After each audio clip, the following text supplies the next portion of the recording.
विष्णु गुरु ब्रह्मा गुरु विष्णु गुरुदेव महेश्वर गुरु साक्षात परम ब्रह्म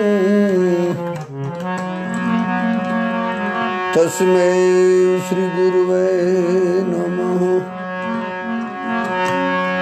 ज्ञान मूलम गुरुमूर्ति पूजा मूलम गुरुर्पदम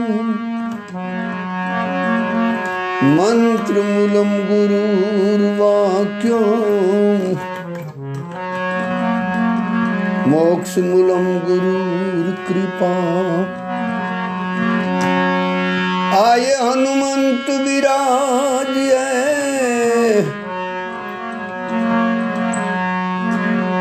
कथा करावमति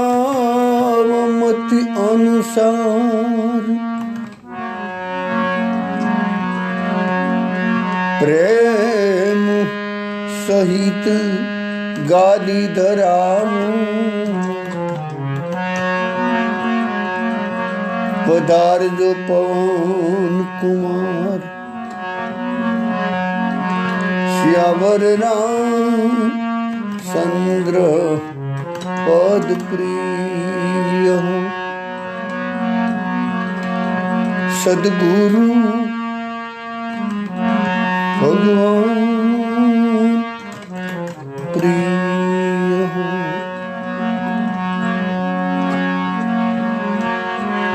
राधे राधे राधे राधे श्यामा श्यामा श्यामा श्यामा राधे राधे राधे राधे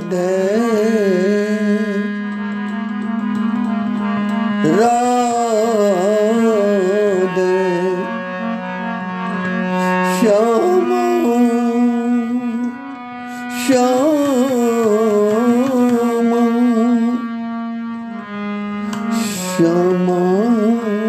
श्यामा श्यामा राधे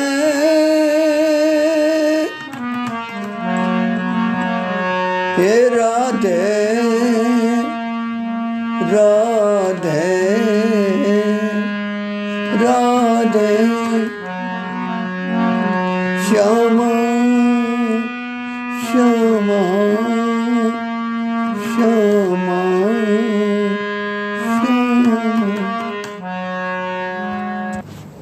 ભગવાનની સાથે સદગુરુની કૃપાથી સંતોના અનુગ્રહથી અને માતા પિતાના આશીર્વાદથી આપણો ગઈકાલે પ્રસંગ ચાલતો હતો બ્રજભૂમિનો મહિમા અને એમાં કબીરદાસજીની વાત ચાલતી હતી કે કબીરદાસજીએ 125 વર્ષ કાશીમાં જ નિવાસ કર્યો અને પછી કબીરદાસજીને એવું લાગ્યું કે હવે કાશી છોડી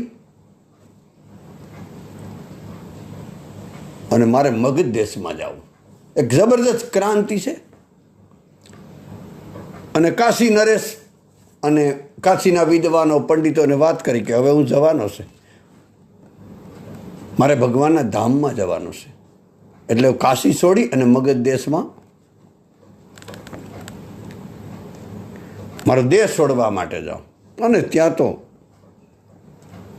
હાહાકાર થઈ ગયો આખી પૂરી કાશીમાં કે કબીરદાસજીની બુદ્ધિ ખત્મ થઈ ગઈ, ભ્રષ્ટ થઈ ગઈ. કબીરદાસજી તમે પંડિતોએ કીધું કે તમે મગધ દેશમાં જાઓ, હદ કહેવાય, અને ત્યાં તો તમારું મૃત્યુ થાય તો દુર્ગતિ નક્કી જ માનજો. આ તો શિવજીનું કાશીધામ છે, અહીંયા જ મુક્તિ મળે, બીજી જગ્યાએ મુક્તિ છે નહીં. કવિતાજી કીધું કે વાત તમારી બરાબર નથી. કાલે આપણે આ વાત કરી.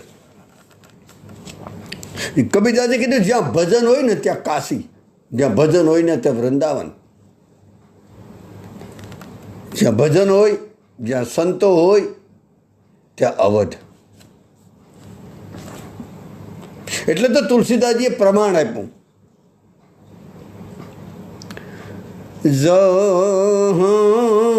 અવધ તહ રામ નિવાસુ, તહ દિવસ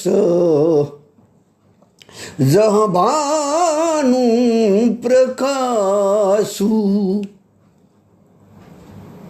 તુલસીદાસે કીધું જહ અવધ તહ રામ નિવાસુ. જ્યાં રામ હોય ને ત્યાં અયોધ્યા હોય, જ્યાં કૃષ્ણ હોય ને ત્યાં વ્રજ હોય,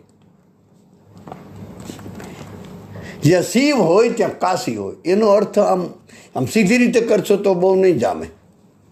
પણ રામ મતલબ રામ તો અત્યારે એક અર્થમાં તો નથી ને, ભલે આમ વ્યાપક છે, બધું જ છે પરમાત્મા.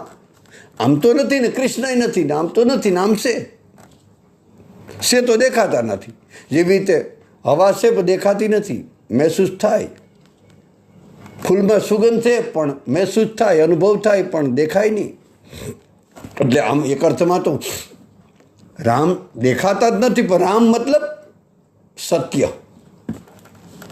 જ્યાં સત્ય છે ને ત્યાં અયોધ્યા છે.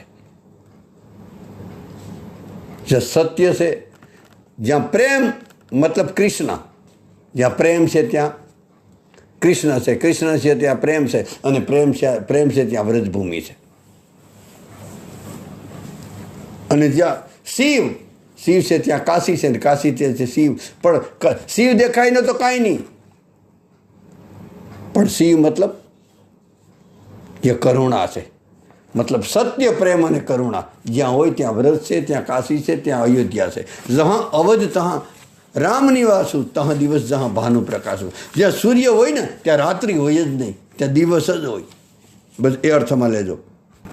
પંડિત લોકો કબીરદાસજીને પ્રણામ કરી અને વિનંતી કરીને વાત કરે, કબીરદાસજી તમને કાશી છોડીને મગદેશમાં તમે મરવા જશો તો મુક્તિ નહીં મળે. કબીરદાસજી કે તમે પહેલાં મને પૂછો તો ખરી, મુક્તિ જોઈએ? મહાપુરુષો અર્થ ન ધર્મ ન કામ ન ઋષિ ગતિ ને સહુ નિર્માણ, જન્મ જન્મ રતિ રામપદ યહ બરદાનાન. પરજીએ તુલસીદાસ પરજીએ રામચરિત માનસમાં માંગ કરી, અદ્ભુત માંગ કરી. આવી માંગ હજી સુધી કોઈ નથી કરી. કોઈ શાસ્ત્ર તપાહી લેવાની છૂટ.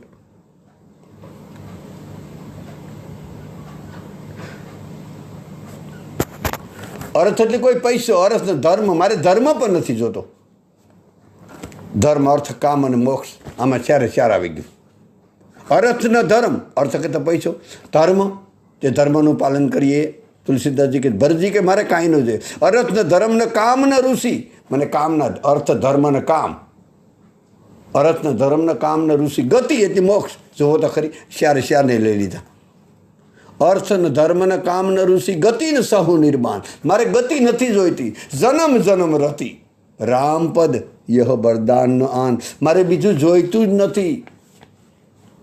મારે રામના શરણમાં પ્રેમ સિવાય મારે બીજું કંઈ ખપે જ નહીં. જેમ કે દાખલા તરીકે એક મહેમાન કોઈ ગૃહસ્થ ઘરે આવ્યો, ઉનાળાનો સમય હશે, એટલે ગૃહસ્થે કીધું કે શરબત પીવડાવું, ચા મૂકું તો કે ના, કોફી દૂધ કાંઈ નહીં, શરબત તો કાંઈ નહીં. તો એમ કરો, તરબૂચ છે ફ્રીજમાં, આઈસ્ક્રીમ છે, કાંઈ નહીં. ગૃહસ્થે કીધું ગજબ કહેવાય, આ કોઈ મહેમાન તો ગજબ કહેવાય. એને કાંઈ નહીં, દૂધ નહીં, કોફી નહીં, ફ્રૂટ નહીં, કાંઈ જોતું નહીં, તરબૂચ નહીં, કેરી નહીં, કેરી પણ નહીં, સિક્કું છે, કાંઈ નહીં, બધી ના જ પાડી દીધી. દાડમ છે, સફરજન છે, કેટલું કીધું, દ્રાક્ષ છે, કાંઈ બધી ના જ પાડી દીધી. કાંઈ જોઈએ નહીં. તો તમારે જોઈએ હું? અર્થન ધર્મન કામન ઋષિ ગતિને સહુ નિર્માણ, જન્મ જન્મ રતિ યહ પરદાન યહ બરદાન ન આન. મારે કાંઈ ન જોઈએ. તો અને મહેમાનને કીધું ગૃહસ્થ, તો તમારે જોઈએ હું? ત્યારે કીધું તો તારો બહુ ભાવ હોય ને તો તરબૂજની ચીકુ, દાડમની, સફરજનની જેટલા ફ્રૂટ છે ને, દ્રાક્ષ, એ બધા જ્યુસ બનાવી લે ને, બધાનું મિક્સ કરીને જ્યુસ બનાવી પીડે. એમ તુલસીદાસે કીધું કે સાર વસ્તુ પ્રેમ છે. એ બધું આપી દે, એમાં બધું આવી જાય. જન્મ જન્મ રતિ રામ પદ.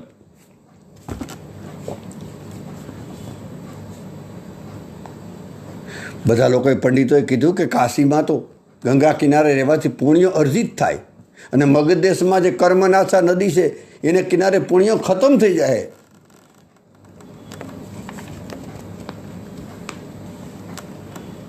કબીરદાસે પંડિતોને કીધું,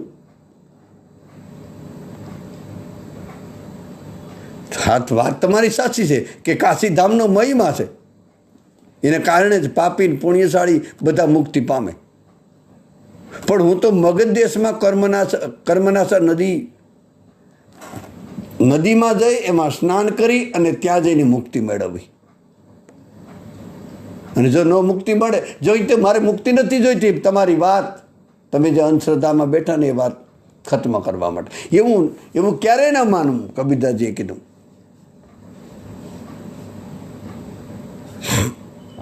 ખરેખર એક અર્થમાં તો કાશીની ગંગા શિવજીની જટામાંથી, વિષ્ણુના શરણમાંથી અને બ્રહ્માજીના કમંડળમાંથી નીકળી. શિવજીની જટા, ગંગાજીનું આમ તો પ્રેક્ટિકલ આપણા માટે તો શિવજીની જટામાંથી, ભલે સ્વર્ગમાંથી આવી હોય ને, પછી જ્યાં એ બહુ એમાં ન જવું. તો શિવજીની જટામાંથી ગંગા પ્રગટી, વિષ્ણુના શરણમાંથી પ્રગટી અને બ્રહ્માજીના કમંડલમાંથી. અને મગધ દેશમાં જે નદી છે ને, કર્મનાશા નદી, એ તો ગુરુ વશિષ્ઠનો અપરાધ થઈ ગયો હતો રાજા ત્રિશંકુથી. અને ત્રિશંકુ આમ એમ વધારે એમાં ઓલામાં નહીં જ, આપણે વ્રજમયમાં જ ગાવાનું છે, પણ પ્રેક્ટિકલ વાત આવી એટલે આમ લઈ લઉં ટૂંકમાં. ત્રિશંકુ રાજા એને કીધું મારે સ્વર્ગમાં જવું. વશિષ્ઠ મહારાજે કીધું ભાઈ આને સદૈવે આને આ દેશથી સ્વર્ગમાં ન જવાય, આપ મૂવા વગર સ્વર્ગે ન જવાય, મરવું પડે એના માટે. તો કે નહીં, વિશ્વામિત્ર પાસે ગયો. વિશ્વામિત્ર અને વશિષ્ઠ મહારાજને નહોતું બનતું બહુ, આપણે મેસેજ આપવા માટે સમયમાં આવું થતું હશે. એટલે વિશ્વામિત્રે કીધું હું તને પહોંચાડી દઉં સ્વર્ગમાં.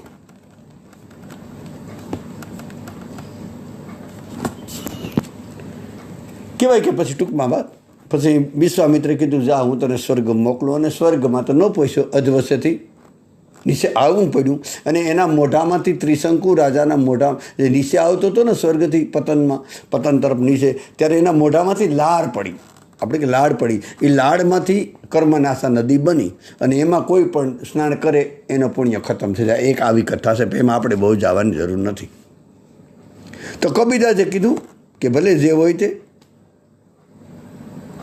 અને કબીરદાસે કીધું કે કાશીમાં તો મરી જાય પછી મુક્તિ મળે, પછી દિવ્ય ધામ મળે, પણ હું તો આને આ શરીરથી સદૈવે તે સદેહે આ દેશમાં, આને આ દેશથી મગધ દેશમાં જઈ અને ત્યાંથી આને આ શરીર ગોલોકમાન, કાશીમાન બધે અને કૈલાસમાં જઈ આવીશ. ત્યાં પણ મહાનિર્વાણને પ્રાપ્ત થઈ શકે એવું નથી, કબીરદાસે કીધું. પછી તો કબીરદાસજી ત્યાંથી બધાને પગે લાગી પંડિતોને કે પંડિતો તમે ચર્ચા કર્યા કરો, મને જવા દો. અને કહેવાય કે મગધ દેશમાં કબીરદાસે પ્રાણ છોડ્યા. હવે આ વાત તો મારી તો નથી ને, કબીરદાસજીમાં બુદ્ધિ નહીં હોય. કારણ કે આપણી દ્રષ્ટિમાં કાશી, કૈલાસ, વ્રજ, અવધ એક સીમિત માની લીધું કે એટલા કિલોમીટરમાં, એકના યોજનમાં કાશી છે ને એટલા કિલોમીટરમાં 350 યોજન કે 350 ગાંવ કે જે કિલોમીટર હોય, 84 કોષમાં વ્રજ છે ને એટલા કોષમાં અવધ છે. આપણી માન્યતા છે, આપણે એને સીમિત માની લીધું.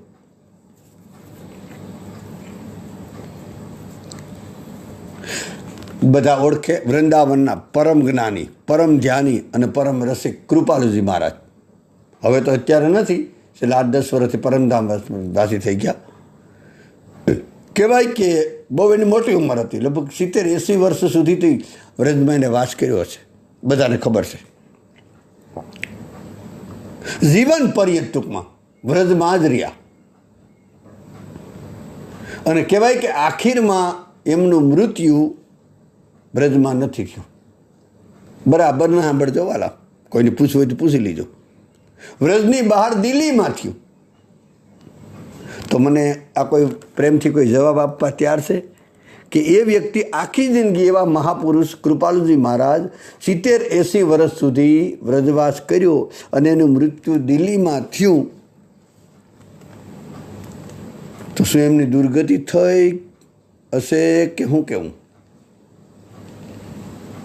બોલજો કોઈ જવાબ હોય તો વાલા તમારી પાસે.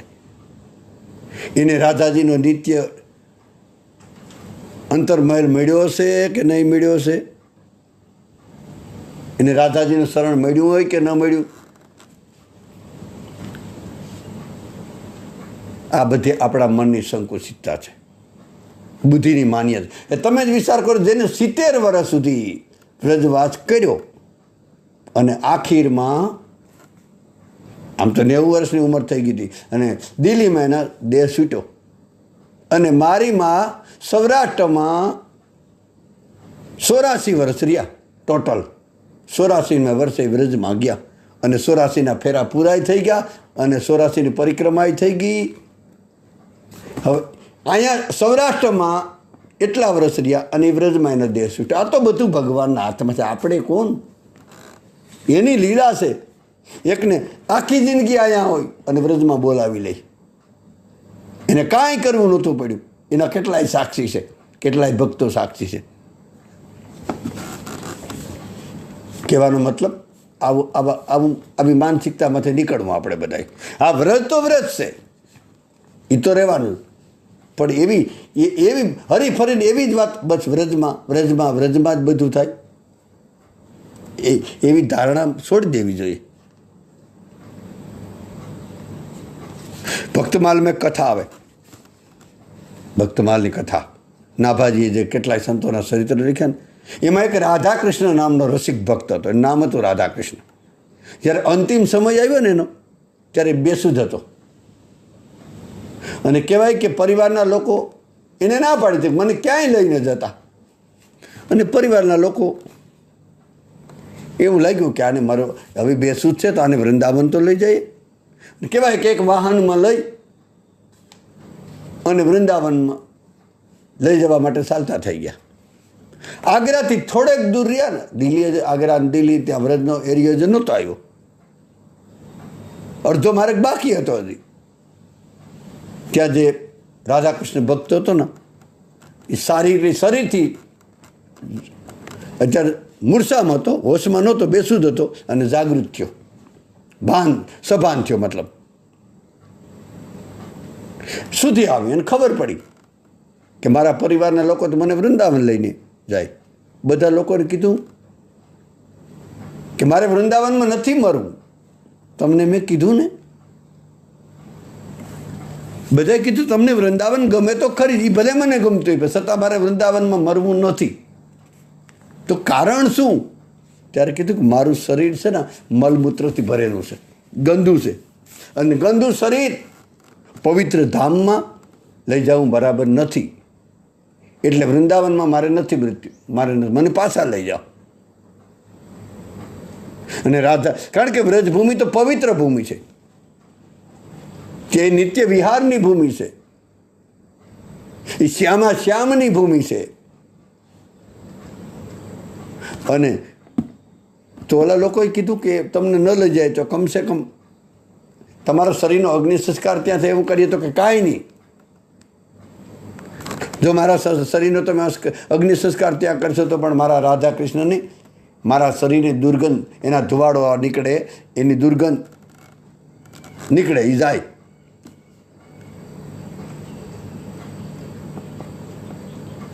તો કીધું કે તમારો વ્રજમાં વાત થાય તો તમને મુક્તિ મળે. વાલા, તમને ખબર ન હોય, મારો આત્મારૂપી હંસ તો એની પાસે જ જવાનો છે, એ રાધા કૃષ્ણ પાસે જ જવાનો છે, આત્મા ત્યાં જવાનો છે. શરીરની વાત છોડો નહીં.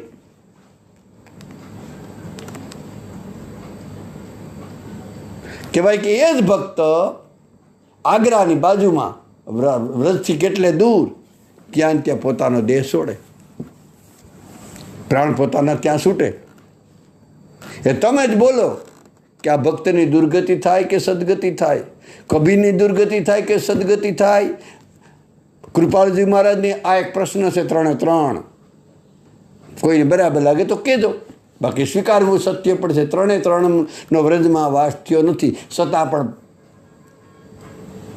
એનો ગોલોકમાં દિવ્ય વ્રજમાં વાસ થઈ ગયો.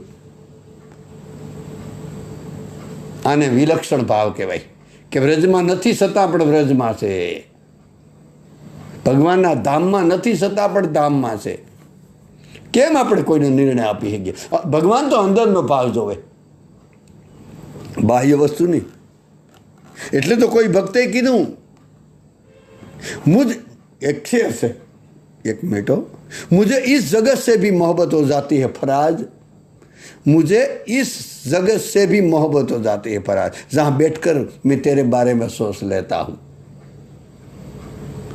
एक कविए कीधु कि जेने कीधु એ ખબર નહીં, શેર છે કે મુझे इस जगत से भी मोहब्बत हो जाती, હું જે જગ્યા પર છે ને એ જગ્યાથી પ્રેમ કરી લઉં. અને પ્રેમ કે ભાવ કે તો હજારો કિલોમીટર હોય ને, બાજુમાં રહેવા બાંધીને મરી ગયા. પ્રેમ નથી રહ્યો, રાગદેશ થયા મોટા ભાગે. પછી આશ્રમ હોય કે મોટી જગ્યા હોય, ગમે તે હોય, ભેગા રહેવાવાળા ભરમાણા, નજીક રહેવાવાળા રાગદેશ, ભક્તોમાં પણ રાગદેશ થયા. પછી તો વાત પૂરી. ક્યાં આપણે નીકળી ગઈએ? એટલે કીધું મુझे इस जगत से भी मोहब्बत हो जाती, જે જગ્યા પર છે ને ત્યાંથી પણ પ્રેમ થઈ શકે. जहाँ बैठकर मैं तेरे बारे में सोच लेता हूँ. એની યાદ આવી જાય ને, હજારો કિલોમીટર, લાખો કિલોમીટર યાદ આવી જાય ને, આંખમાં આંસુડા આવી જાય, માની લેવાનું બંદગી થઈ ગઈ, પ્રેમ થઈ ગયો. મોહબ્બત, એને મોહબ્બત કહેવાય. ફરીવાર એક શેર યાદ અપાવો, 1 મિનિટ યાદ કરી લઉં. ना रिश्ता पास रहने से जुड़ जाता है, ना रिश्ता दूर रहने से टूट जाता है. ये तो ये साथ का पक्का धागा है, याद करने से और मजबूत हो जाता है. आ से प्रेम, ये संबंध एवो नहीं, ना रिश्ता दूर रहने से टूट जाता है. जो दूर रहीने संबंध तूटी जाए तो प्रेम में धूड़ पड़ी. ये प्रेम ज नहोतो कर्यो, मोह कर्यो तो मोह, स्वार्थ साध्यो तो. ना रिश्ता दूर रहने से टूट जाता है, ना रिश्ता पास रहने से जुड़ जाता है. ये तो ये साथ का पक्का धागा है, याद करने से और मजबूत हो जाता है. इन्हें याद करवाती माला माल કરી દે. કેવલ યાદ પર્યાપ્ત છે. યાદ કરે આબાદ, યાદ ભૂલી જાય તો બરબાદ. યાદ કાફી છે.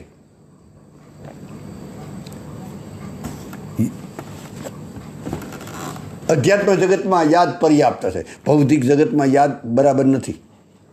દાખલા તરીકે, પ્રમાણ તરીકે કેમ હોય તો, એક પતિ નોકરી ધંધા પર ગયો હતો અને એની પત્ની ઘરે બેઠી, એટલે પત્નીને તો રસોઈને એ બનાવવાનું, ઘરનું કામ એને જ કરવાનું હોય ને. તો કહેવાય કે એકની પત્નીને એવું લાગ્યું તો એને રસોઈ ન બનાવી. એનો પતિ 7-8 વાગ્યે આવ્યો અને ભૂખ લાગી હતી. એને કીધું કે આજે જલ્દી ભગવાનને ભોગ લગાડીને મને જમવા દે ને. પત્નીએ કીધું કે આજે મેં તમને રસોઈ નથી બનાવી. તો કેમ? આજે હું તમને યાદ કરતી હતી, તમને યાદ જ કર્યા કરી.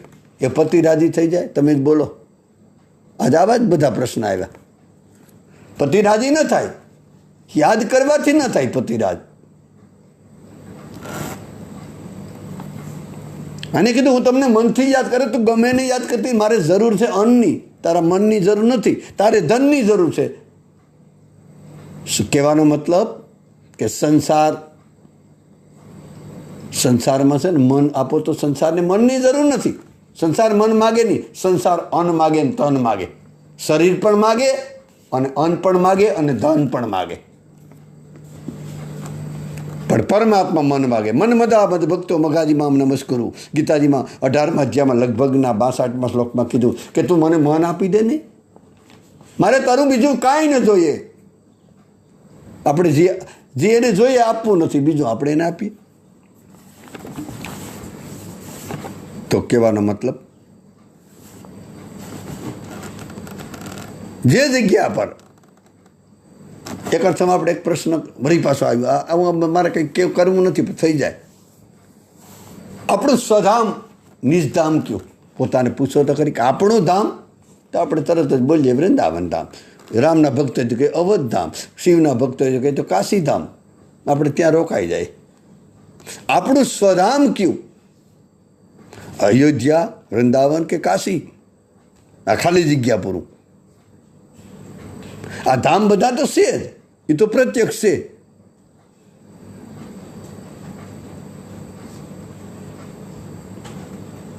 ખરેખર આપણું નિજધામ આપણી પાસે છે. અંતર્મુખ થઈએ તો કદાચ એ પરિચય એનો મળે.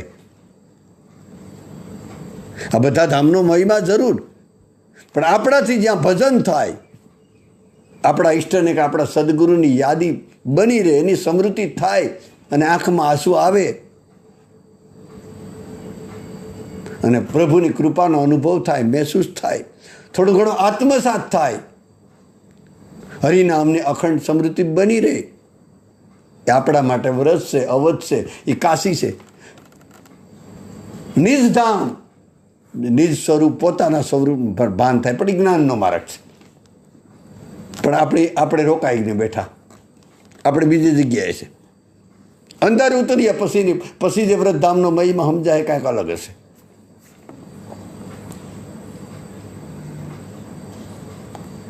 ગુરુ કૃપાથી જો કોઈ પણ સાધક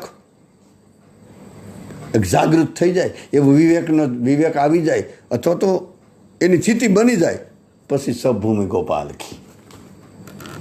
ભજન કરતા કરતા સાધકની એક એવી સ્થિતિ આવે, એક એવો વિવેક જાગૃત થઈ જાય, તો બધી જગ્યાએ બ્રજભૂમિ.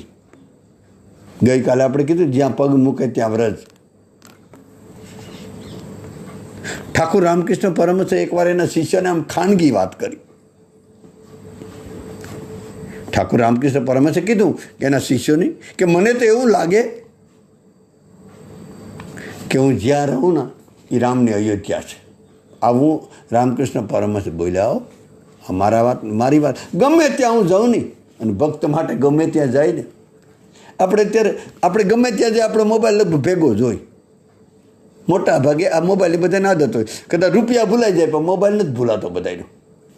એ જ રીતે ભક્ત ગમે ત્યાં જાય ને, જોજો બધું આપણે ભૂલી જાય, મોબાઈલ નહીં ભૂલીએ. એમ ભક્ત ગમે ત્યાં જાય ને, એનું વ્રત, એનો અયોધ્યા, એ જે ભક્ત, જેનો ભક્ત હોય ને, એ ત્યાં હોય જ. એનાથી અડગું જ હોય નહીં.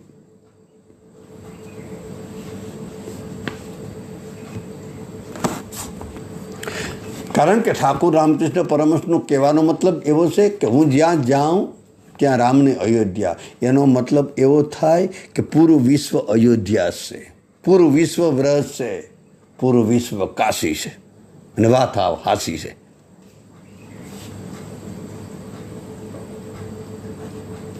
હા ઠીક છે, અયોધ્યામાં, કાશીમાં, વ્રજમાં કોઈ ભક્ત વાસ કરે અને ત્યાં વાસ થઈ જાય તે ભગવાનનો પાર્ષદ બની જાય, બધું બરાબર છે.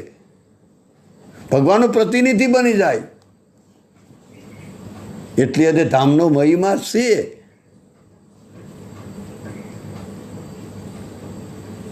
પણ એટલા માટે વિશેષ મહિમા છે કે વ્રજમાં જવા માટે કે ત્યાં વિશેષ ભજન થાય, ત્યાં લીલા વધારે જોવા મળે, એટલા માટે. ત્યાં રસિકો કેટલા બેટા દર્શન થતા હોય, રસિકોના કેટલા ભક્તો, વૈષ્ણવો, પ્રેમીઓ, ચારે બાજુ ભગવાન નામનું સંકિત થતું હોય. ઢાળવાળો રસ્તો છે તો વધારે ત્યાં મળે લાભ. એટલા માટે. અને એ વ્રજધામ એ વ્યવસ્થા માટે અવતરિત થયો. જયતી તે અધિકમ જન્મના વ્રજ. ગોપી ગીતમાં કીધું ને, વૈકુંઠમાંથી ગોલકમાંથી આપણા માટે આવ્યું કે આપણે ભજન વધે, આપણો આશ્રય વધે. ત્યાં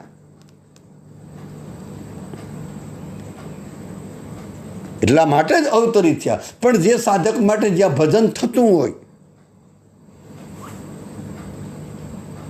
અને ભજન કરતાં કરતાં એની અવસ્થા બની જાય, એ સાધક માટે જ્યાં છે ત્યાં વ્રત છે. પછી એ વિવેકી, એ સ્થિતિવાળા ભક્તની દ્રષ્ટિમાં સંસાર રહેતો જ નથી. પૂરો સંસાર આખો વ્રજ બની જાય એના માટે.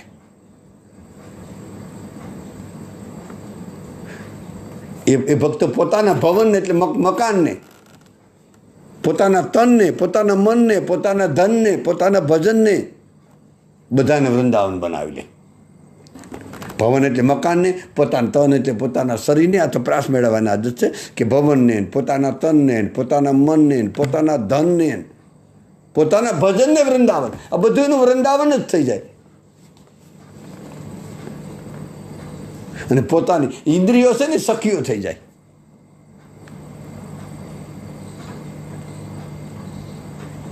એ ગોપીઓ છે એક અર્થમાં. આપણી ઇન્દ્રિયો જો ભગવાનમાં લાગી જાય તો એટલે ગોપી, ગો કહેતા ઇન્દ્રિયોને, બધી ઇન્દ્રિયથી પરમાત્માને પીતો એ ભક્ત, એ ગોપી છે. જે જાગૃત ભક્ત છે, જે વિવેકી ભક્ત છે, એ વ્રજમાં જવા માટે નકશા ન દોરે કે સારું વાતાવરણ મળે, અનુકૂળ પરિસ્થિતિ મળે, સારો માહોલ મળે, સ્વતંત્રતા મળે અને પછી એનું ત્યાં ભજન કરી આવી રાહ ન જોવે.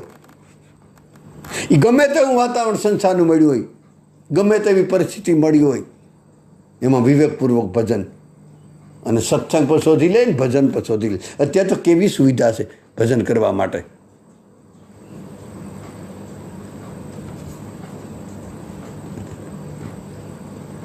હા, એટલું જરૂર કે વ્રજ, અવધ, કાશી એ ભજન કરવા માટે એક વ્યવસ્થા છે, વિશેષ વ્યવસ્થા છે. એટલા માટે ઉતર્યા. ઉત્તરકાંડમાં એટલા માટે કીધું રામ ધામદા પૂરી સુહાવની. સોપાય છે બહુ મસ્ત. રામ ધામદા પૂરી સુહાવની, સમસ્ત વિદિત જગત પાવની. કહેવાય કે અવધ, વ્રજ અને કાશીમાં વાસ કરવાથી નિષ્ઠાપૂર્વક રાગદેશ રહિત થઈને, સંકીર્ણતાથી બસીને આ ત્રણમાંથી કોઈ પણ ધામમાં વાસ થઈ જાય તો એને નિત્યધામની પ્રાપ્તિ થઈ જાય. નિત્યધામને આપણે આગળ વાત આવી ગઈ, તમને યાદ હોય તો. નિત્યધામ મતલબ ગોલોક, નિત્યધામ મતલબ વૈકુંઠ લોક, નિત્યધામ મતલબ સાંકેત લોક. બસ એની પ્રાપ્તિ થઈ જાય. પણ એનો અર્થ હા એટલો જ કરી લે તો બહુ આપણે નાના થઈ જાય, ઠીંગડા થઈ જાય. આ સોપાઈનું બરાબર આમ સાંભળજો, અટપટી વાત છે. રામ ધામદા પૂરી સુહાવની એટલે કે રામની અયોધ્યામાં જો વાસ થઈ જાય તો નિત્ય ધામ મળે. એનો મતલબ એવો નથી કે રામની અયોધ્યામાં જ વાસ થાય તો જ નિત્ય ધામ મળે. એનો અર્થ બીજો પણ થઈ શકે વાલા, કે રામ ધામદા ગુજરાત સુહાવની એમ પણ બોલી શકાય ને. મતલબ ગુજરાતમાં પણ નિત્યધામની પ્રાપ્તિ થાય. આ સોપાઈમાં તમે ગમે તે શબ્દ બોલે શકો. રામ ધામદા પૂરી સુહાવની. રામ ધામદા જ્યાં પૂરી છે ને, અમારે કેમ બોલું ટાળવું. પૂરી એટલે અયોધ્યા, પૂરી એટલે જગન્નાથપુરી, પૂરી એટલે અયોધ્યા, પૂરી એટલે વ્રજ. આ બધા પૂરી કહેવાય, નગરી કહેવાય, મથુરા નગરી એ અર્થમાં લેજો. તો રામ ધામદા ગુજરાત સુહાવની મતલબ ગુજરાત પણ નિત્યધામની પ્રાપ્તિ કરાવે કે ત્યાં ભજન કરીએ તો. અથવા તો રામ ધામદા સૌરાષ્ટ્ર સુહાવની. બરાબરનું સાંભળજો વાલા આવો. તો સૌરાષ્ટ્ર પણ નિત્ય ધામની પ્રાપ્તિ કરાવી શકે. આ સોપાઈનો અર્થ આવો થાય. આ સોપાઈ એવી છે કે એમાં કોઈ પણ શબ્દ તમે રાખી શકો ગમે તે જગ્યાએ. એટલે આમ તુલસીદાસજીની વાત છે, મારી વાત નથી આ. કારણ કે ભગવાન તો બધા સ્થાનમાં સમાન જ હોય. નહીંતર જો આ વાત આ સોપાઈ નહીંતર ખોટી પડે. તો ભગવાન જો બધી જગ્યાએ વ્યાપક ન હોય ને તો આ વાત થાસી પડે. એ વાત તો કબૂલ કરવું પડે. આકાશ બધી જગ્યાએ વ્યાપક છે કે નથી? આકાશને કોઈ તમે હું અહીંયા છે તો મારી ઉપર પણ આકાશ છે ને તમે ગમે એટલા દૂર છે દેશ વિદેશમાં કે વ્રજમાં, અયોધ્યામાં, કાશીમાં કે કોઈ પણ જગ્યાએ તો તમારી પર પણ આકાશ છે. તમે પણ પૃથ્વી ઉપર છે ને હું પણ પૃથ્વી પર છે. એ જ અર્થમાં બધા વ્રજમાં જ છે.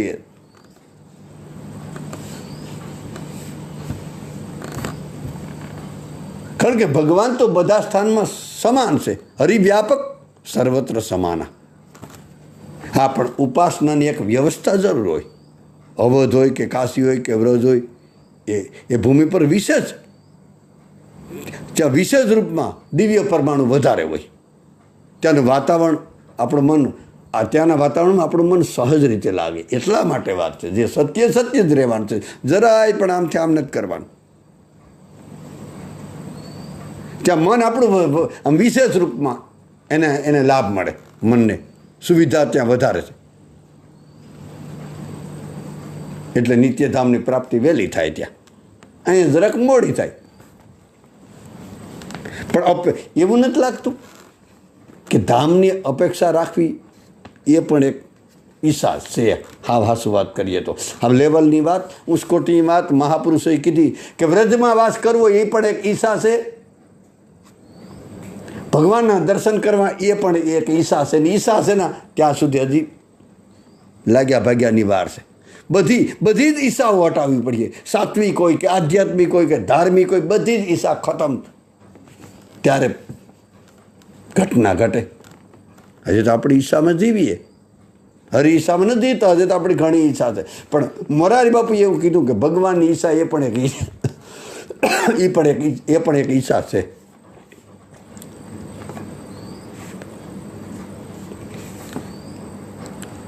પણ એ વાત સત્ય કે ત્યાં વિશેષ લાભ છે. લાભ ભારત જઈને લાભ જોતા હોય ને એ વહેલા જાય વ્રજમાં, એને વહેલા નીકળી જવું વ્રજમાં. સાહ ગઈ ચિંતા મીટી મનવા બેપરવા, જીસકો કુછ ન ચાહીએ વો સાહન કા સાહ. જેને કાંઈ નથી જોતું ને ત્યાં વ્રજ પ્રગટ થઈ જવાનું, કોઈ પણ જાતની અપેક્ષા નથી. એના માટે બધી વ્રજ જ છે. જેનું મન ખરેખર પરમાત્મામાં લાગી જાય ને એ સાધકનું મન વ્રજ છે. અથવા તો એ સાધક ગમે તે જગ્યાએ જાય એ સ્થાન પર જાય ને એ વૃંદાવન છે. જેનું મન પરમાત્મામાં લાગતું હોય, જેટલી માત્રામાં લાગે એટલી માત્રા. એટલે તો મીરાબાઈએ કીધું, ભૂલતો ન હોય તો, મન મથુરા તન વૃંદાવન, નયન બસે યમુના જલ પાવન. બરાબર સાંભળજો વાલા, મન મથુરા થઈ જાય ભજન પાકવા માંડે ત્યારે. ભજન મન લાગી જાય ત્યારે એ મન મથુરા થઈ જાય. મન નથી રહેતું, મન અમન થઈ જાય, મન મથુરા બની જાય. ત્યાં કૃષ્ણનું પ્રાગટ્ય થાય. પછી તન વૃંદાવન થઈ જાય, એનું શરીર વૃંદાવનની લીલા કરવા માંડે. નયન બસે યમુના જલ પાવન, અને આંખોમાંથી આંસુ વહેવા લાગે એના માટે યમુના હશે. ભક્તની આંખમાંથી આંસુ પડે, આંસુ નથી, એ પાણી નથી વાલા, યમુના જળ છે, ગંગા જળ છે. આવું મીરાબાઈએ કીધું, મારી વાત નથી. મીરાબાઈએ કીધું મારી આંખોમાંથી જે આંસુ નીકળે ને એ તો યમુનાજી છે. અને કબીરદાજીએ આવું કાંઈક કીધું કે મન મથુરા દિલ દ્વારકા, કાયા કાશી જાણ, 10 દહેરા એમાં સુપી જ્યોતિ જાણ. આ હા, કબીર તો કબીર છે. કેટલી ઊંચાઈથી વાત બોલ્યા કે મન મથુરા તારું છે અને દિલ તારું દ્વારકા, અને કાયાને કાશી જાણને વાલા, તારી અંદર દિલ છે ને દ્વારકા, તારું મન છે ને એ મથુરા છે, તારું દિલ તારું હૃદય છે ને એ દ્વારકા છે, અને તારી કાયા એટલે શરીર એ કાશીને જાણી લે, એ કાયા છે એ કાશી છે. અને 10 દહેરા એમાં સુપી જ્યોતિ જાણ. ઓહો, 10 દહેરા મતલબ 1 મિનિટો, માફ કરજો, જરાક જોઈ આવું કાંઈક આમાં કંઈક મને હુજ નથી પડતી. 10 દહેરા મતલબ 1 મિનિટ. હા, કબીરદાસજી એવું કહેવા માગે. આપણે 9 જગ્યાએ સિદ્ધ છે. 2 આંખ, 2 કાન, 2 નાકના છિદ્ર, 6 મોઢાનું હાથ, હાથની મળના 2, 9 થયા. કંઈ ભૂલાઈ જાય તો માફ કરજો. 9 જગ્યાએ છિદ્ર છે. પણ 10મું છિદ્ર છે ને બ્રહ્મરંધ્ર જે મસ્તક પર છે ને એને 10 દહેરા એમાં સુપી જ્યોતિ જાણ. કબીરદાસ કે એને પકડી લઈને વાલા બ્રહ્મરંધ્ર જેને કહેવામાં આવે કે ભાઈ કે મહાપુરુષોનું મૃત્યુ થાય ને ત્યારે આ 9 જગ્યાએ એનો પ્રાણ નથી જતા.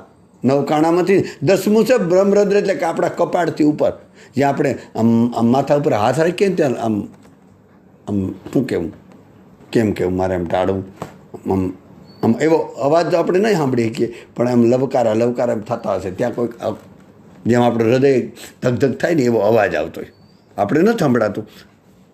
આપણે કાંઈ સંભળાય જ ક્યાં, આપણે એટલી નિંદા સાંભળીને એટલા બેરા થઈ ગયા, આપણે કંઈ દેખાતું નથી, કંઈ સંભળાતું. કારણ કે આપણો અવાજ, ખુદનો અવાજ એટલો વધી ગયો, પરમાત્માની પ્રકૃતિનો અસ્તિત્વનો અવાજ આપણે કાન સુધી પહોંચવા જ નથી દેતા. નહીંતર પરમાત્માનો અવાજ કે ભાઈ કેટલાય મહાપુરુષો, કેટલાય ભક્તોને નાદ સંભળાય ભજન કરતાં કરતાં, એવા અનુભવ આપણે પણ ઘણી વાર થતા હોય. કોઈને સતત થાય, કોઈને ક્યારેક ક્યારેક થતા હોય. આપણા શરીરમાં કહેવાય 10મું દ્વાર છે, એ 10મું દ્વાર બ્રહ્મરંધ્ર, એમાં એક જ્યોતિ છે. એ જણાઈ જાય ને, કબીરદાસજીએ કીધું તો બધું આપણું મન મથુરા, હૃદય દ્વારકા, આપણું શરીર કાશી અને દિલ બધું જ હરખું થઈ જાય. એટલે તો પુષ્ટિ માર્ગમાં આવી વાત કરી, એને જરાક સંદર્ભ બીજો વાત કરી કે મારા ઘટમાં બિરાજતા નાથજી યમુનાજી મહાપ્રભુજી, મારું મનડું છે ગોકુળ વનરાવન, મારા તનના આંગણિયામાં તુલસીના વન. આવું પુષ્ટિ માર્ગમાં આવું એક આવડતું નથી, પણ એનો મને આ સાર વાત આવડે એની કે મારા ઘટમાં બિરાજતા શ્રીનાથજી, મારો નાથ મારા ઘટમાં બિરાજે. હૃદયે તિષ્ઠતે અર્જુન, ગીતાજીમાં કીધું કે હૃદયમાં પરમાત્મા બેઠા. મારા ઘટમાં બિરાજતા શ્રીનાથજી યમુનાજી અને મહાય પ્રભુજી પાછા. એટલે ભગવાન નાથજી એટલે ભગવાન પણ છે, યમુનાજી પણ ત્યાં છે, અને મહાપ્રભુ તો વલ્લભ મહાપ્રભુ પણ છે. ત્રણે ત્રણ. મારું મનડું છે ગોકુળ વનરાવન, મારું મન એ ગોકુળ અને વનરાવન છે. મારા તનમાં આંગળીયામાં તુલસીના, મારા શરીરની અંદર તુલસીના વન છે. આ બધી બાહ્ય વસ્તુ નથી, અંદરની વાત છે. સાધકની જ્યારે ભજન કરતાં કરતાં કે આવી સ્થિતિ બને ને, ત્યારે બધું અંદર એક ઉઘાડ થઈ જાય. કોઈક સદગુરુ ઉઘાડ કરે તો થાય. બાકી વાદળા આવી ગયા ને, તે સૂર્ય દેખાતો નથી. બાકી કોઈ સદગુરુ આવી અને ઉઘાડ કરી દે તો ઘટના ઘટે. છતાં પણ અસલી વાત તો આપણા જેવા માટે એ છે કે હરિનામની સમૃદ્ધિ નિરંતર અખંડ બની રહે, પરમાત્માનું અનુસંધાન બન્યું રહે, તો એ વૃંદાવન છે આપણા જેવા માટે.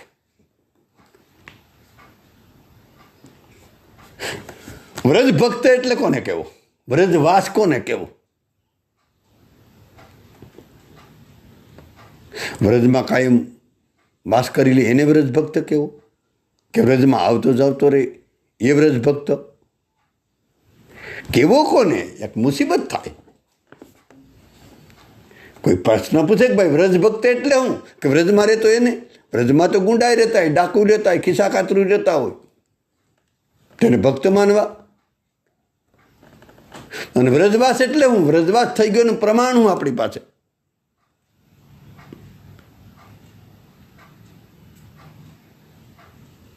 ટૂંકમાં કહેવું હોય ને, તે વ્રજમાં જે મનથી હોય ને, મનથી આપણે જ્યાં છે ને ત્યાં આપણે છે. આપણું મન ક્યાં છે?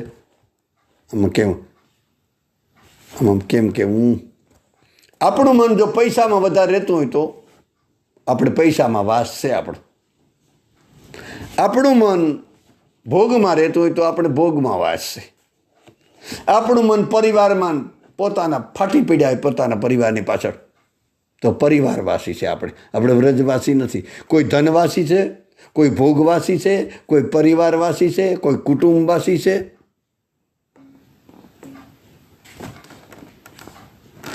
આપણું તન ક્યાં છે, આપણું શરીર ક્યાં છે એ ભગવાન નથી જોતા. આપણું મન ક્યાં છે ને એ ભગવાન જોવે. એટલે તો એક વ્રજને એક સંત એક રસિકે હું પદમાં કીધું કે મન સદા ગોકુળ મેં રહીએ. મન સદાય ગોકુળમાં રહેજે, ભલે તો ગુજરાતમાં હોય. ચિંતન વ્રજનું કરી લે. મને લાગે તો એ વાત પર થોડીક ઓછી લાગે, કારણ કે મનને એમ માનીએ કે ગોકુળમાં રહે, એવું ન કહી શકીએ કે જ્યાં છે ત્યાં જ ગોકુળ છે. પૂરું વિશ્વ વૃંદાવન છે વાલા. નહીંતર ઓલું હજી થોડુંક આમ કેમ ભારી પડે એવી વાત છે કે ગોકુળમાં મનને મોકલવું, વ્રજમાં મોકલવું. એક તો ઘણાએ ગોકુળ જોયું નથી તો કેમ ઢાળી શકે? આપણે કોઈ માનસિક રીતે કંઈ ધારણ કરવું હોય તો કઈ રીતે? પણ સાધક ભજન કરતાં કરતાં એવું માની લે દ્રઢતાપૂર્વક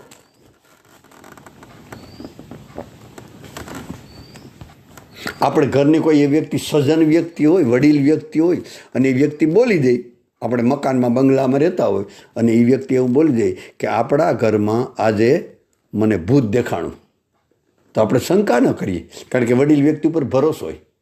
પછી આપણે એ ઘરમાં રહેવું ગમે? બીજા સભ્યો, દીકરા દીકરીઓ, એની પત્ની, એ પરિવાર એને ભારી પડે, એને ચિંતન ચાલુ જ થઈ જાય કે નહીં આ નક્કી, કારણ કે જે વ્યક્તિ બોલ્યો ને એના પર ભરોસો વધારે હોય. હોય કાંઈ નહીં, છતાં બોલી ગયા ને પછી મકાન એના પરિવારને એમ જલ્દી કે વેચી નાખો. ઓલો ભાઈ તો વડીલ તો એમને એમ બોલી ગયો, એના ઉપર ભરોસો હોય. એમ મહાપુરુષો આપણે બોલી ગયા, આપણે ભરોસો છે નથી. મહાપુરુષોએ કીધું કે વ્રજ વ્યાપક છે, ગમે તે જગ્યાએ તું માની લે.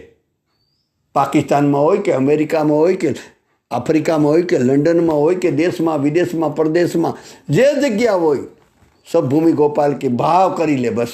અખિલ બ્રહ્માંડમાં એક તું શ્રી હરિ, બીજો છે જ નહીં. તો કહેવાનો મતલબ આપણું મન ક્યાં છે પૂછવાનું. આપણું મન વ્રજમાં હોય તો આપણે વ્રજવાસી ભક્ત છીએ, તો વ્રજવાસી છીએ. ટૂંકમાં આપણું મન જ્યાં છે આપણે એના ભક્ત છીએ. જો મન પૈસામાં હોય તો આપણે ધનના ભક્ત છીએ.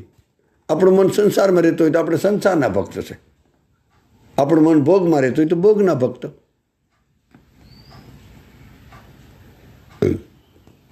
એટલે મન સદા ગોકુલ में रहिए. गोविंद घाट सोकर की सैया बैठ के दर्शन पाइए. यमुना पुलिन सुभग वृंदावन, आहा गिरी गोवर्धन જઈએ. ઘર ઘર ભક્તિ ભગવત સેવા, તન મન પ્રાણ બી કહીએ. બધું આ તો કુરબાન કરી શકે એના માટે વ્રજવાસ છે વાલા. બાકી જેના કોઈને આપવું હોય ને રૂપિયા તો હાથ ધ્રુજતા એ વ્રજવાસ ન કરી શકે. જોવો તો ખરી કેટલી વાત કરી કે ઘર ઘર ભક્તિ ભગવત સેવા, તન મન પ્રાણ બી કહીએ. તન મન ધન બધું જે સમર્પિત કરી શકે એનો વ્રજમાં વાસ થાય. હાથ ધ્રુજતા હોય, હિસાબ કરતા એનું કામ નથી. આપણે ઘણી વાર કીધું કે જે પૈસામાં જે અત્યારે વધારે પૈસો જેને વાલો છે ને એ વ્યક્તિ એના માટે ભજનનો ભક્તિનો માર્ગ બડી દૂર નગરી. કહેવાનો મતલબ કે શ્રી વિઠ્ઠલ નાથ બિરાજત નિસ્તિન શરણ કમલ સિદ્ધયે, શ્રી વલ્લભ પદ કમલ કૃપા છે ઇનકે દાસ કહીએ. વલ્લભ મહાપ્રભુનું છે, બહુ મસ્ત પદ છે કે મન સદા ગોકુલમાં. બસ મન તું બધી જગ્યાએ એને ધારી લે ને, જે જગ્યા પર થા કે અહીંયા આ મારું વ્રત છે. રસોડામાં જા, આ મારું વૃંદાવન છે. ફળિયામાં જા તો આ મારું વૃંદાવન છે. બગીચામાં જા તો આ મારું વૃંદાવન છે. ખેતરમાં જા તો આ મારું વૃંદાવન છે. ગાયોને એક તો આ મારી વૃંદાવનની ગાયો છે, ભેંસોને જો તો આ મારી વૃંદાવનની ભેંસો છે. પરિવાર બધું જ જીત દેખું તીત શ્યામ હિ શ્યામ. ભાવ તો કરીએ, થાય ને થાય એની જવાબદારી. આપણે ખેતરમાં બીજ વાવી દઈએ ને પછી જવાબદારી વાદળાની અને વસુંધરાની હોય, પછી આપણી જવાબદારી ન હોય. એ તો બધાને ખબર જ છે. જેટલા ખેતરમાં બીજ વાવી આવે પછી એની જવાબદારી હોય બીજ ઉગાડવાની. એ તો વાદળા જાણે ને વસુંધરા જાણે. એકવાર આપણે ભાવ કરી લઈએ એટલે આપણા સંતોએ કીધું એક અર્થમાં જો પવિત્ર મન આપણું પવિત્ર થઈ જાય તો યમુનાની ધારા છે વાલા. પછી તો વાત પૂરી ને. એ ગંગા ધારા છે. મન પવિત્ર ગંગા ધારા છે હોય તો.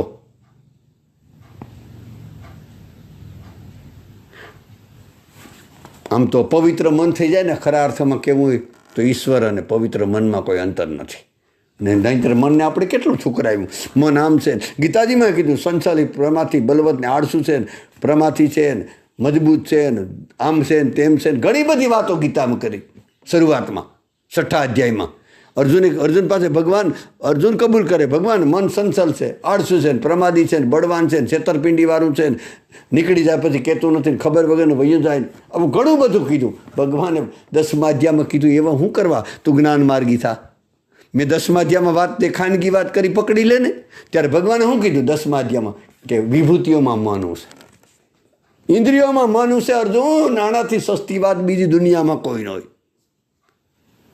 રાક્ષસોમાં પ્રહલાદ છે, વૃક્ષોમાં પીપળો છે, ગાયોમાં કામધેની ગાયું છે, નદીઓમાં ગંગા ભાગીરથી છે, હું બધું લિસ્ટ બોલતા બોલતા મનુષ્યમાં રાજા હું છે, અને ત્યાં એમ આવીને કહી દીધું કે અર્જુન ઇન્દ્રિયોમાં મન હું છે. હવે ક્યાંને પકડવા જાશો? બધે મન ભાગે તો કે કૃષ્ણ તું શું કરવા ભાગે? મન ભાવના બદલી નાખો. ઘટના ઘટતા વાર નહીં લાગે. બાકી આમ છે ને તેમ છે ને એમાં બહુ ઉતરવું ને, હરી ભજતા રહેવું. હેતે ભજવા હરી સુહાગી સંતો.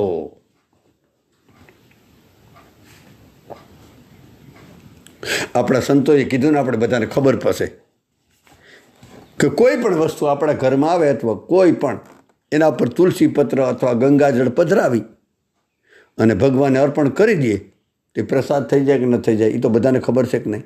સત્યનારાયણ ભગવાનની કથા હોય ને ત્યાં બધા ગોરબાપો જે ભૂદેવ મહારાજો બધી સામગ્રી લઈ આવજો. શીરાની સામગ્રી, સુરણની સામગ્રી અને પપૈયાનું, જે જામફળનું, સીતાફળનું જે ફ્રૂટ હોય એની સામગ્રી બધી લઈ આવો.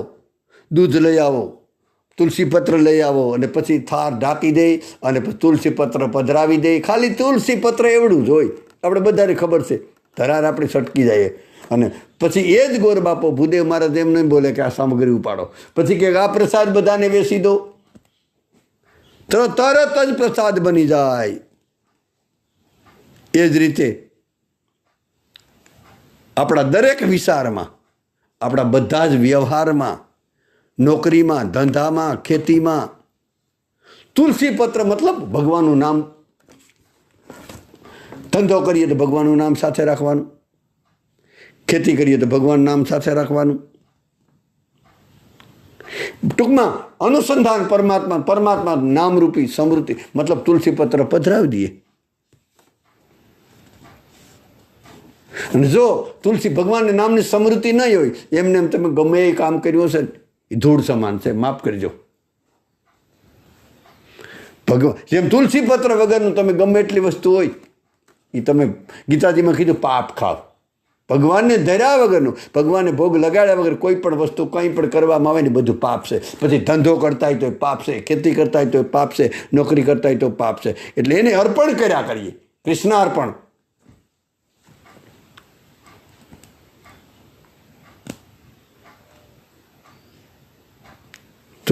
તો એ પ્રસાદ નથી, ભોજન પાપ છે. બાકી જો એમાં ભગવાનનું ભજન અર્પણ થઈ જાય ભેગું, તો આપણી વાસના ઉપાસના થઈ જાય. વાલા જરાક આમ વાત ભારી પડે એવી છે. વાસના ઉપાસના થઈ જાય ભગવાનને અર્પણ કરીને ભોગવવામાં આવે તો. આપણો સંસાર સંન્યાસ થઈ જાય. ભલે હોય સંસારમાં ગમે એટલા સંતાન હોય, ગમે એટલો મોટો પરિવાર હોય, ગમે એટલું કુટુંબ હોય, પણ જો ઈશ્વરને અર્પણ કરતા શીખી જાય અને એનું સમર્પણ કરતા શીખી જાય. તર્પણ તો ઘણા કર્યા, કેવલ વિષય જીવ તર્પણ કરે. પિતૃનું તર્પણ હમણાં ભાદરવો મહિનો આવ્યો ને તર્પણ કર્યા કરીએ. એનો અર્થ ન કરવું એમને બરાબર સાંભળજો. ભાદરવો મહિનો આવે એટલે આપણે તર્પણ કરે. બધાને ગામડાવાળાની ખબર હોય કે ભાઈ ભાદરવા મહિનાના એટલા દિવસ છે અને પિતૃ તર્પણ કરો. આપણા પિતૃનું તર્પણ કરીએ. કેવલ કાંઈક અપેક્ષાથી ભયને લીધે ભયવાળો માણસ તર્પણ બહુ કરીએ. બરાબરનું સાંભળજો. પછી એનાથી થોડોક ભય વયો જાય અને થોડુંક ભજનમાં સડી જાય, સત્સંગમાં સડી જાય, પછી અર્પણ કરે. કપડાં લીધા, કરો ભગવાનને અર્પણ. ગાડી લીધી, તુલસીપત્ર પધરાવી, ભગવાનને અર્પણ કરો. કોઈ ઘરમાં બીજી વસ્તુ ખરીદી, ભગવાનને અર્પણ કરો. પછી એનાથી પહેલાં તર્પણ કરે, વિષય જીવ તર્પણ કરે, સાધક જીવ અર્પણ કરે. અને જે કૃપા ઉતરી જાય, જેના પર થોડીક સમજણ આવી જાય, એ તર્પણ ન કરે, અર્પણ ન કરે, સમર્પણ કરે. સમર્પણ એટલે શું કહેવું? જે ભરતજીએ કર્યું હતું, જે હનુમાનજીએ કર્યું હતું, જે વૃંદાવનની ગોપીજનોએ કર્યું હતું, કે બધું કૃષ્ણનું છે, મારું છે જ નહીં. તો કહેવાનો મતલબ ભજન ભળી જાય તો સંસાર એના માટે સંન્યાસ થઈ જાય, વાસના ઉપાસના થઈ જાય. આપણા દરેક વિચારમાં, આપણા દરેક વ્યવહારમાં જો એનું અનુસંધાન રહેતું હોય તો આદત તો પાડીએ.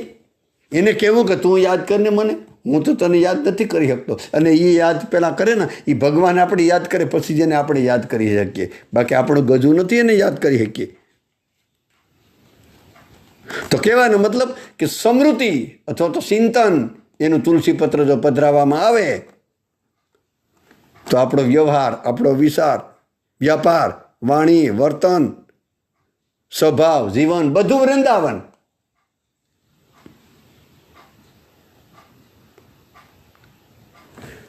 આપણી વાત ચાલતી હતી, ક્યાં પૈસા હતા? આપણું પવિત્ર મન એ વ્રજ છે, આપણું પવિત્ર મન એ અયોધ્યા છે, પવિત્ર મન એ કાશી છે.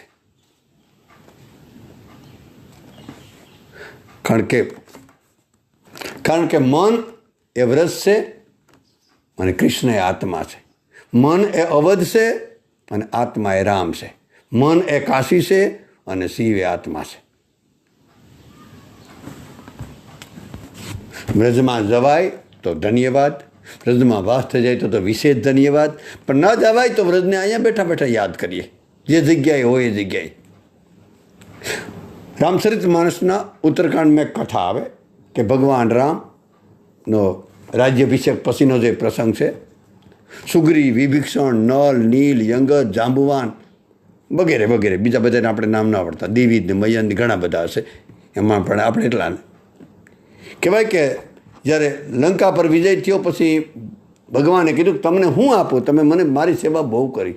ત્યારે અમુક વાંદરાએ કીધું કે અમને તો ધન આપો, કેટલાક સંપત્તિ આપીને બધા લઈ લઈને વયા ગયા, આપણા જેવા હતા એ.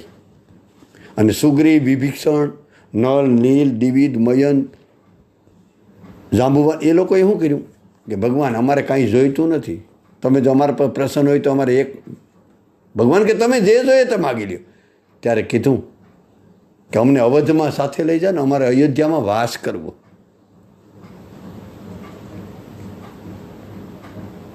ભગવાને કીધું કબૂલ છે, આવી જાઓ.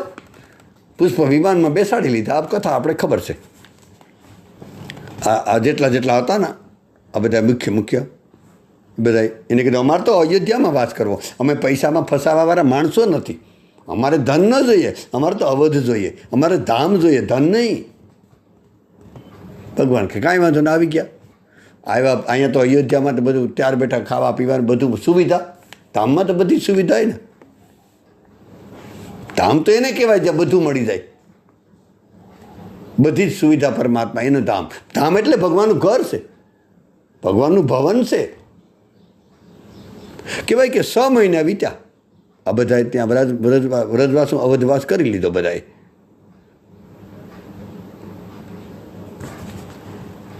બધાએ આમ તો